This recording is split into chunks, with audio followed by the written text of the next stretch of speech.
అస్సలాము అలైకుం వరహ్మతుల్లాహి వబరకాతుహు. కరుణామయుడైన అల్లాహ్ తన దాసులలో కరుణ ఉన్నవారిని చాలా ఇష్టపడతాడు. ఇస్లాంలో కరుణ అనే గుణానికి చాలా ప్రాముఖ్యత ఇవ్వబడింది. మనుషుల మధ్య మాత్రమే కాకుండా ఇతర జీవులలో కూడా ప్రేమ మరియు కరుణ కనిపిస్తాయి.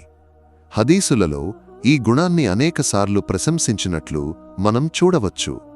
అల్లాహ్ సుబ్హానహు వ తఆలా కరుణను 100 భాగాలుగా విభజించి అందులో ఒక్క భాగం మాత్రమే ఈ విశ్వానికి పంపాడు. ఆ ఒక్క భాగంతోనే అన్ని సృష్టిజీవులు ఒకరి పట్ల ఒకరు కరుణ చూపిస్తాయి. ఈ హదీసు మనలను లోతైన ఆలోచనలోకి నడిపిస్తుంది. ఈ రోజు ప్రపంచం యొక్క దురవస్థకు కారణం ఒకరి పట్ల ఒకరు ఉన్న ప్రేమ మరియు కరుణ తగ్గిపోవడమే.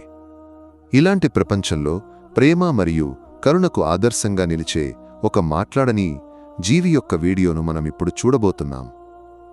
ఈ వీడియో నుండి మనం చాలా పాఠాలు నేర్చుకోవచ్చు మరియు ఆలోచించవచ్చు.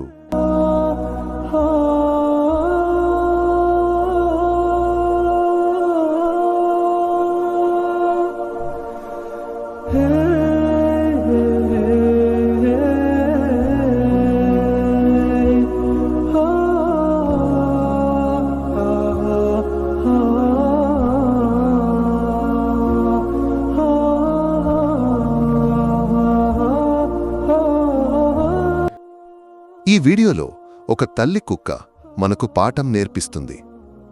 దాని గుడ్డు చనిపోయినప్పుడు దాన్ని రోడ్డు మీద వదిలేయకుండా ఒక గుంత తవ్వి దాన్ని పాతిపెట్టే దృశ్యమిది. దీని నుండి మనం చాలా పాఠాలు అర్థం చేసుకోవచ్చు. ఈ రోజుల్లో తల్లిదండ్రులకు మరియు పిల్లలకు మధ్య ఉన్న ప్రేమ కూడా తగ్గిపోతున్న సమయాన్ని మనం చూస్తున్నాం. ఒకరికొకరు దూరమవడం, వృద్ధులను విడిచిపెట్టడం, చిన్నపిల్లలను రోడ్డు పక్కనో లేక నీటిలో విసిరేయడం. మన కేరళలో కూడా ఇలాంటి సంఘటనలు రోజూ వింటున్నాం. అక్కడే ఈ మాట్లాడని జీవి అయిన తల్లి కుక్క మనకు ఆదర్శంగా నిలుస్తుంది. తన గుడ్డు చనిపోయినా దాన్ని రోడ్డు మీద వదిలేయకుండా ఒక గుంత తవ్వి ఆ కుక్క పిల్లను పాతిపెడుతుంది. ఈ కుక్క మనకు నేర్పించే పాఠం ఎంత గొప్పది! ఒక తల్లి యొక్క ప్రేమ ఎంత లోతైనదో ఇది స్పష్టం చేస్తుంది. కాని ఈరోజు చాలామంది పిల్లలు రోడ్డు పక్కనో చెత్త కుండీలలోనో వదిలివేయబడుతున్న దృశ్యాలను మనం చూస్తున్నాం. ఇలాంటి బాధాకరమైన కాలంలో ఈ వీడియో మనకు గొప్ప పాఠాలను అందిస్తుంది.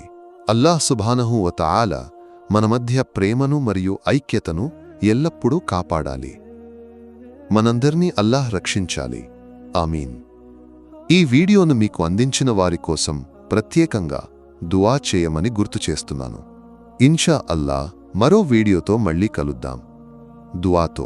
అస్సలాము అలైకుం వరహ్మతుల్లాహి వబరకాతుహ్.